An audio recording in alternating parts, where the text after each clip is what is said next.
So let's talk about that because that's what so many people watching this show and just watching the news, they try to, and it's hard because there are so many depressing things going on in the world, and it's like pick whichever thing you think is the most depressing. There's something depressing to everybody.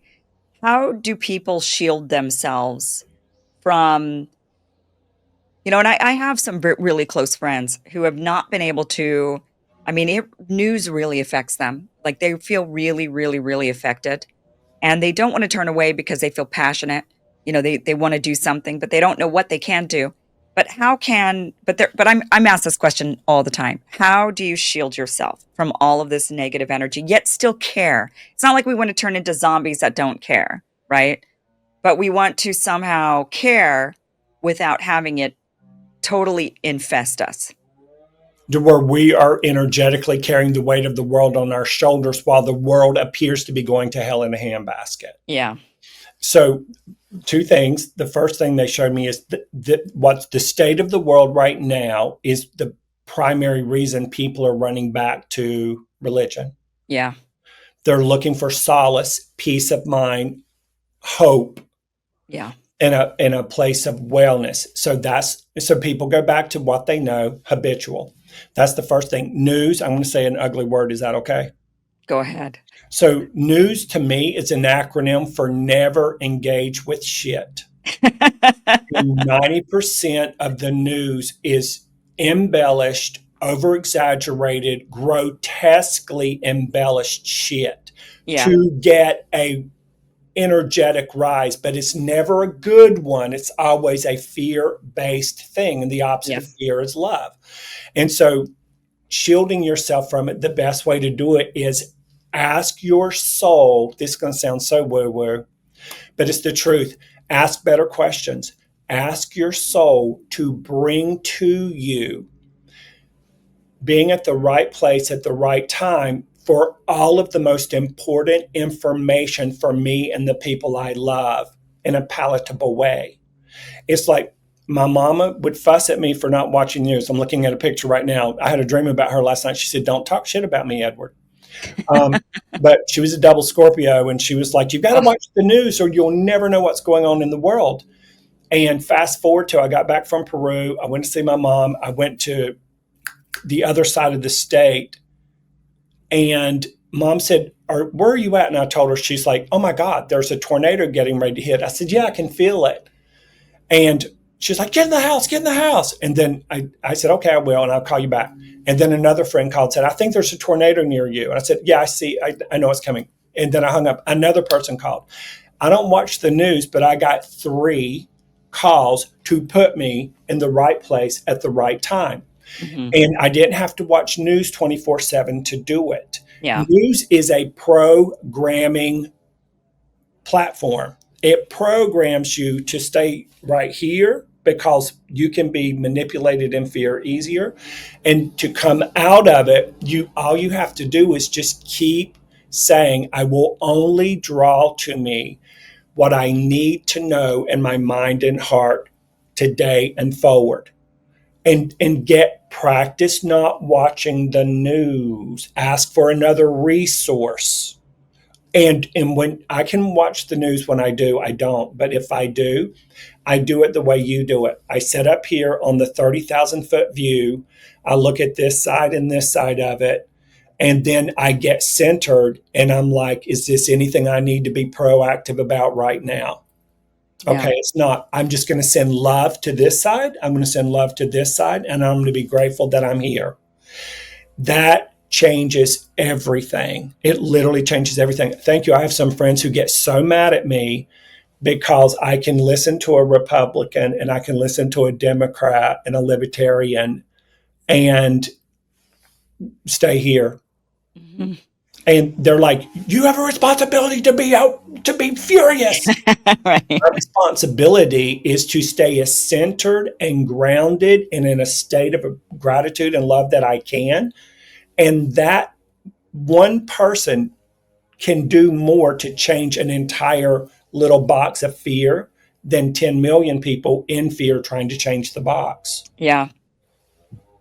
Abraham Hicks, are you a fan of Abraham? I don't know who that is. Oh, Abraham Hicks is wonderful. Esther Hicks channels 100 non-physical beings known as Abraham consciousness, and Abraham says, two humans of like mind connecting in the stream of pure positive energy is more powerful than 100 million people talking about what they don't want. Hmm. These two people, when two or more come together in thy name, which is that divine unconditional love, are more powerful than all of the negativity in the world. It's true. And then now from that platform, people would say, show me, prove it to me. Just ask for the proof to come Yeah. and then get out of the way and stop looking at your watch and stop going TikTok, bitch.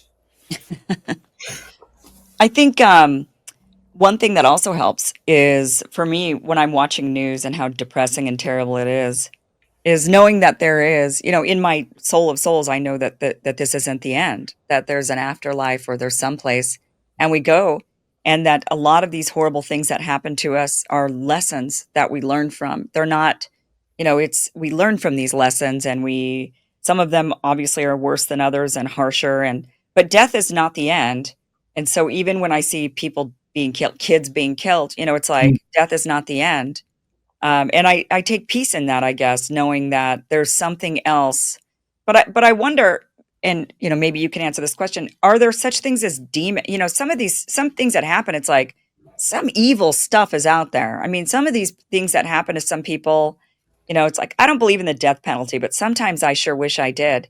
I'll hear a story and think that is so bad. I wouldn't mind if that person was skinned alive, actually, in front of everybody. Like that's perfectly fine for me, but because it just seems like that person was infected with so much evil to make them do whatever the horrible thing was. And um, then there's people that I've spoken to who believe in evil. They believe that people are being infected with like evil demons, like evil spirits from the other side. What do you think of that? If we'd had this conversation 10 years ago, I would have a completely different answer. And now, knowing what I know and studying extensively about things that are going on the planet, you and I know about things most people still don't yet know about, which is hard to stay in a good feeling place.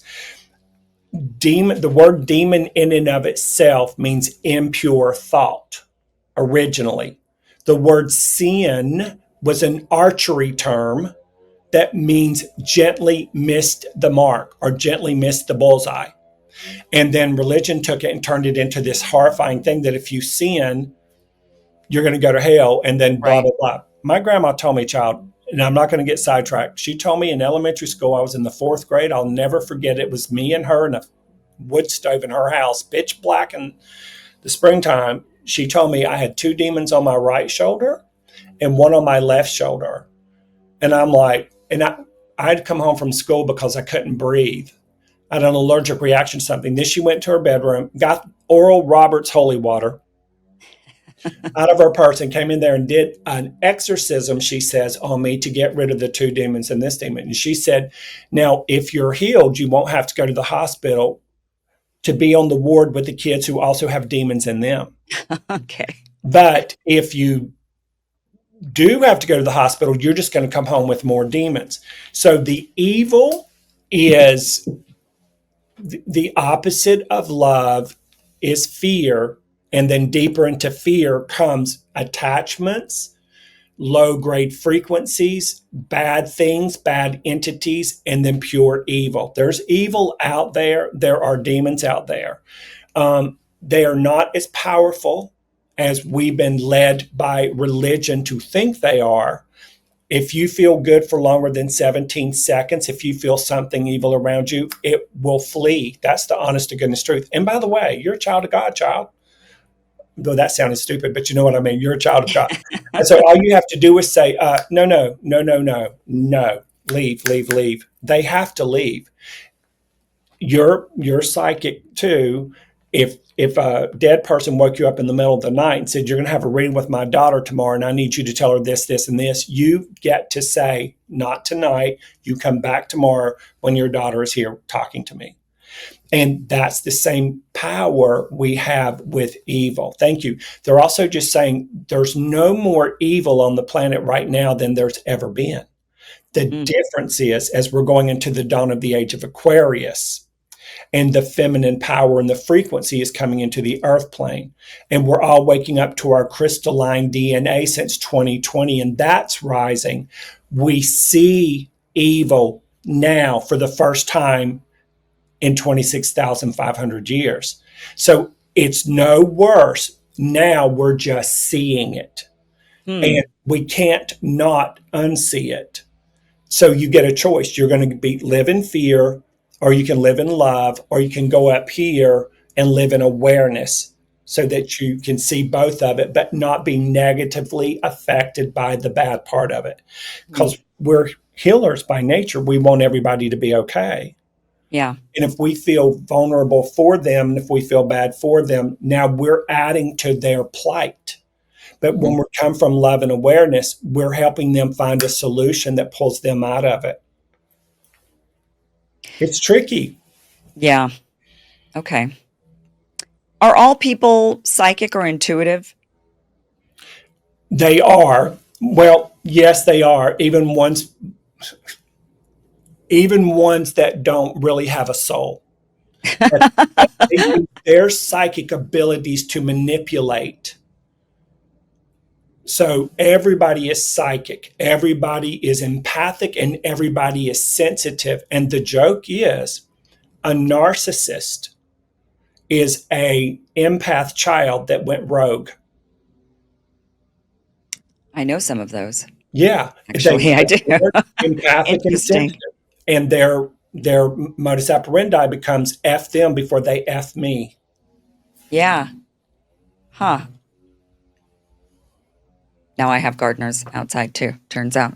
Oh, birds of a feather. Yeah, right. You manifested them into my life. You were thinking about them, and here they are. And I don't even have a lawn outside. I don't know what they're doing out there. Yeah. Interesting. So an empath gone rogue is a narcissist. Yes.